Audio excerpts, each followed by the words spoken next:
Hello my friends, my name is Nairi. I'm running an adoption channel and I've got two adopted boys who are now 12 and 13, and we've had them since they were 2 and 3 when we were fostering them. And so today I'm going to talk about toddler chaos and why sometimes it can be chaotic if you're adopting a toddler. And what I would say is most people do actually end up adopting a toddler or going through the adoption stages with their adopted child. So even if you adopt a baby, you are likely then to obviously have an adopted toddler. And so we want to talk today about why it is so chaotic, and I'll share some of my experiences with you, and hopefully that will help you if you're thinking of adopting or you already have adopted a toddler. So first thing to say is, when we had the boys in as foster carers, obviously we went through similar motions as what you will as an adopter.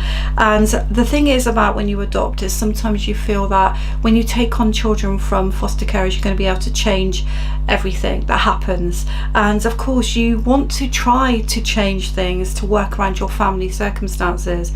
But the reality is that children come in with their own benchmark already, their own set of rules that they've been shown either by their birth parents or their foster carers. So the first thing to say to you is if you're adopting and you're taking a child on, particularly from foster carers, you may find that there are things that you really didn't like about the way that they were bringing the children up, or a routine that you think won't work for you.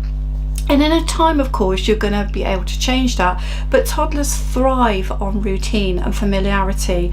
Toddlers probably more than anybody else, because they're out of that baby stage and they're beginning to kind of work out what the world is going on around them, what their boundaries should look like, who their familiar adults are like, and all of a sudden they're having this massive change. And so for you to come in and change everything to the way that you might like to do it is probably not going to be the best solution in the beginning. And so one of the balancing acts that you're going to have is to try and balance out between what you want to change when they first come in and what you want to keep. So the first thing you need to think about is what has to absolutely change and what can you keep as part of their routine. Now let me give you an example of what happened to us when the children first came to us. So they were tiny little boys. If you look on my channel, you'll see lots of videos about our experiences, and they were very neglected. So they were tiny little boys and they came in and they were 2 and 3. Now I know they'd come in as foster children, but it's still a similar principle in a way.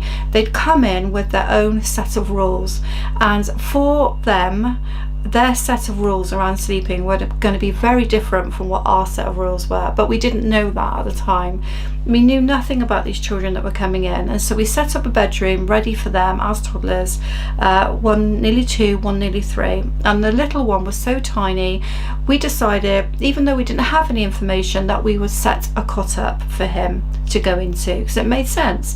And especially as we didn't know if they were going to be safe in beds, we set a cot up. Within an hour of putting him in that cot, he'd managed to climb out over the highest level of that cot, and I went in the room and there he was standing looking at me in the middle of the room saying, "Why are you putting me," he wasn't saying it, he was looking at me as if to say, "Why are you putting me in that thing?" And clearly what they'd had is some form of bed, or potentially that they'd just been allowed to kind of sleep where they were in the living room or whatever. So this is an example I'm trying to give you where I had my, shall we say, standard that I wanted him to be safe in a cot, but he'd come with another idea. And so when you do adopt a toddler, you've got to realise that whilst there's a whole amount of ground rules and things that you want to put in place, that you need to work out really, really carefully what the foster carer has put in place and what you want to put in place. So in effect, you're going to have 2 routines, one the foster carer has made and one that you want to happen, and you're going to have to gradually dovetail those 2 things together so that actually it's not too much of a shock to your toddler.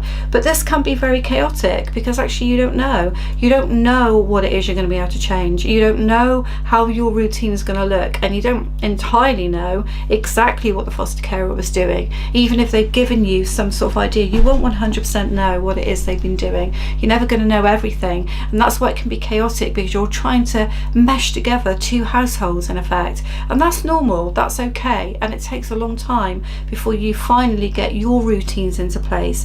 I would say a good 6 months before things really start to look like the routine that's going to be your family life.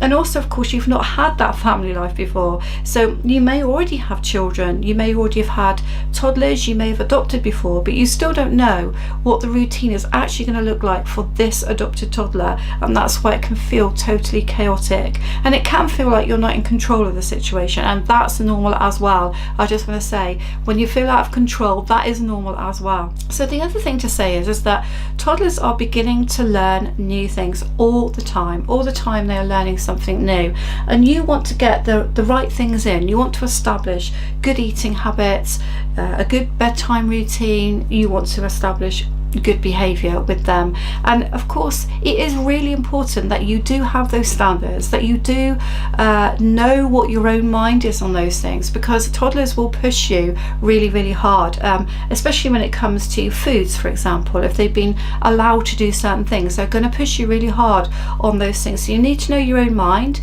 You need to know what you think is an acceptable bedtime, what you think is acceptable behavior, and you need to work toward it. It's good to give them the full round of experiences from the beginning. Obviously, you can't push too hard for the toddler to accept what it is you're trying to kind of sell to them. So it may be they've never seen carrots before, and you're trying to encourage them to eat more vegetables, for example. But a toddler may not accept that to start with. But that doesn't mean to say you can't keep trying and you can't keep offering. It may be that your toddler doesn't want to go to sleep until they actually drop. Every time you put them to bed, they're going to resist that and fight that, and that's okay in the beginning. But it's also okay for you to stick to what you want to achieve. So if you want that 6:30, 7 o'clock bedtime, then keep working toward that. Keep trying to take that toddler up. Don't allow that toddler to dictate to you that it's always going to be, they're going to fall asleep when they drop in your arms, and that's how it's going to be. So it's a case again of trial and error, but that can feel so chaotic and out of control for you, because you know what it is you want. You know you want your toddler to eat fresh produce and be eating healthily. You know you want your toddler to go to bed at a certain time, but none of it is working, and that's okay. None of it is working because they are pushing the boundaries, because they're unsettled, they're insecure, they've come from a different home, and they are also, toddlers try to get their own way. So a toddler will probably prefer to cuddle into you and fall asleep. And to a certain extent, there's nothing wrong with that, but obviously you don't want them to continuously be in control and be able to keep pushing the boundaries that you finally want to get in place. So again, a balancing act. Of course, the other thing that you're going to be trying to do, which is key, and I mentioned so much on my channel about attachment, is build an attachment. And so you will want to be trying to do new things with them, experiencing different environments, going to different people's houses, taking them on trips, doing the things that families do. But of course, that may not work out for you in the way that you want it to in the beginning. And that can feel like you may be hemmed in the house too much, that you're not able to do what you wanted to do.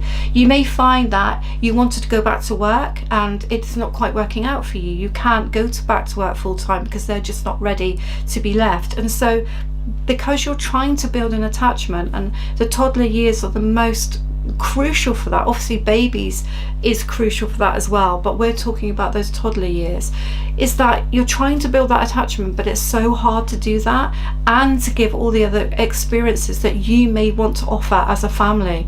And so you may have to pull back a little bit, and that may feel uncomfortable for you. You may find that doing play dates doesn't work very well, or allowing them to stay with nanny for too long is not working very well. And so you may have to pull back on what you envisaged was going to be family life with a toddler, and that may feel chaotic in a way as well, because you are not in control. It feels like your toddler is in control. So a bit like my last point, what I would say to you is keep going back to trying those things, even if they're not working very well. Try them out from time to time, but just accept that you may have to go at a slower pace and that you may have to slow it down. And by doing that in a way, you will feel that it is less chaotic, because actually you're probably going more at the pace that this newly adopted toddler, or fairly newly adopted toddler, can actually cope with. You know, bear in mind they've had so much change and so much breakdown of attachment that to try and build attachment is so very, very difficult, and it requires you to be consistent and to keep boundaries and routines very, very regular and consistent so that they feel safe. In connection with that, of course, is introducing new adults. Now, you don't don't want to be the person who's always caring for your toddler, or the couple that's always caring for your toddler, because it will kind of fry your brain. Like, so much will be going on, your toddler will be demanding, and they tend to be quite fast-paced and want things all the time, push boundaries all the time. You might be lucky that if you don't have one like that, but most of the time that is how children in the early years are, because they're developing so fast. And you may feel that you want to start introducing adults, and this is what I said before about different environments, and by all means do introduce adults. But of course, when it comes to insecure toddlers and having insecure attachment, and having had so many different experiences and different benchmarks and routines, introducing new adults can be really, really tough. Most of the time, if you introduce an adult within the first couple of months, a toddler will gradually feel quite safe around them. But you're not really supposed to introduce adults in the first few weeks anyway. You need to try and keep it really close with yourself, keep that close bond going. But when you start to introduce adults, you might find people that you get on really well with, the toddler doesn't warm to at all, or is fearful of.